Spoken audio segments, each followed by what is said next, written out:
Something happens between the weddings and birthday parties. It's called the rest of your life. That's why we created America's most popular camcorder, the Handycam, from Sony. Alrighty, it's time to make an update video here. Well, for the past few videos here that I've been putting on YouTube lately, I've been using an old Sony Hi8 camera here. And I use this camera for a few reasons. Number one, I really like Sony Handycams. I think they're great cameras, they're dependable, they got a lot of nice features on them, they got night shot, they got a lot of fun stuff to use.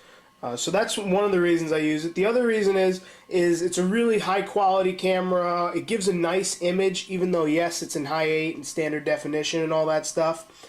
So that's the other reason I use it. But the issue with using this Hi8 camera is it's it's analog, so I have to go through a conversion process to convert analog to digital. And the only way I have to do that is I have an old Canon mini DV camera. And some might ask, well, why don't you just use the mini DV camera for your videos?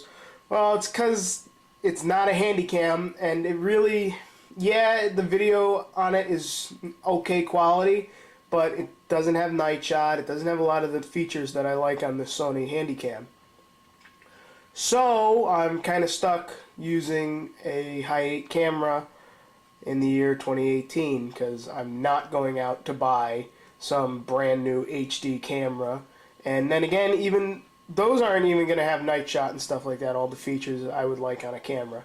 So I'm down to going pre-owned, particularly a little bit older. So I was at the thrift store today. You can see another issue with this camera, it doesn't focus too well, especially on like a bright color. $19.99 I paid for this. This is my new camera. It's got the manual here. It's right now charging. I'll take it out of the bag. And there it is. This is going to be my new camera. New in quotation marks. This thing's probably a good 15 years old or so now. Well, maybe a little bit newer than that. But it's digital 8. Which I really do like, and it's got all the features that this camera has, my Hi8 camera, but it's digital, so I don't have to go through that stupid in-between process. So I should have decent image quality, still standard definition. I'm not going to HD unless of course I can find an HD camera for that low of a price that's got the features that this guy's got. It's got night shot, like I said, it's got the same features. However, this one has super night shot, which I'm kind of interested to play with. I know it works a little bit better. It's got a manual focus ring. I don't play around with my focus too much, but that should be interesting to have. Stereo mic compared to this one is monophonic. Like I said, best part is it's digital. It's newer. It uses a little bit newer style battery. But overall, the camera's in pretty good shape. So we've got a little bit of scuff marks here and there, especially up near the front. I tested it out and it worked. At least I did a little bit of testing with it at the store and it worked. And I've had it on the charger now, and I'm getting ready here to do a run up here and see how she goes.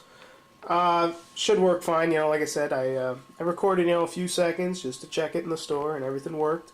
So hopefully, with any luck here, we'll be back in just a second with some nice digital video. Here we go. We are in digital, hopefully. So right now, the battery hasn't had enough time to come up fully. I'll give it a good charge while I'm at work. But right now we're running. So far, the only issue I've had is the clock battery seems to have died, so I'll have to put a new battery in it. But so far, so good. It's recording. Right here, this is the camera I was just filming with. You can see it's a Hi8 camera. It's actually, it's a fairly new Hi8 camera. It's in very good shape. It's much better shape compared to the one I'm using, this digital camera, you know, cosmetically. Hand strap's a little bit worn, but it's analog, you know. It's kind of a pain in the neck when I want to convert video over, you know. It's an extra step. Now I can eliminate that step and just use this camera. So I'm going to pause the video, take a look and see how it came out, and then we'll go from there. I did get the manual with this camera. It's in very rough shape here, you can see, but you know, it's there. Oh, wow. Zoomed way in there. It's in fairly rough shape, but it's all there, so it's got a lot of neat features, which I'll have to go through, but as of right now, I think I know how to use it. Definitely going to have to give this camera's battery enough time to charge. I think I only gave it like half hour or so. The thing's probably been discharged, dead for a couple of years. This thing doesn't really seem like it's gotten much use. It's an old camera. This is my Mercury 2003. Got the snow tires on it right now. And got my CB radio all over it. And then this here, I've made videos with this. This is my 1988 Buick. My old Riviera. Trusty as always. Never fails me, except for when it does. Don't really drive it too much during the winter, you know. All the salt on the roads and shit. Don't like it. Don't want it to get all eaten up, you know. It's in fairly good shape right now, except for, you know, the rear suspension's got to be fixed, and it's got a couple little boo-boos here and there, but it's pretty rust-free. It's got no major spots or anything, so just a few little things here and there. Wow, it's cold out here. Weatherman said it would be cold. A lot of wind. Can't wait for the summer to get the bikes out again. Alrighty. I think that's been enough testing with this new camera. Just so you guys are updated in the loop. Got a new camera. Hopefully video quality goes up a little bit. Not too much though, not too much. We gotta keep the video standards low. Keep them low, and then when they're good, it's crazy good, you know? There's that damn mailman. He's supposed to bring me a package.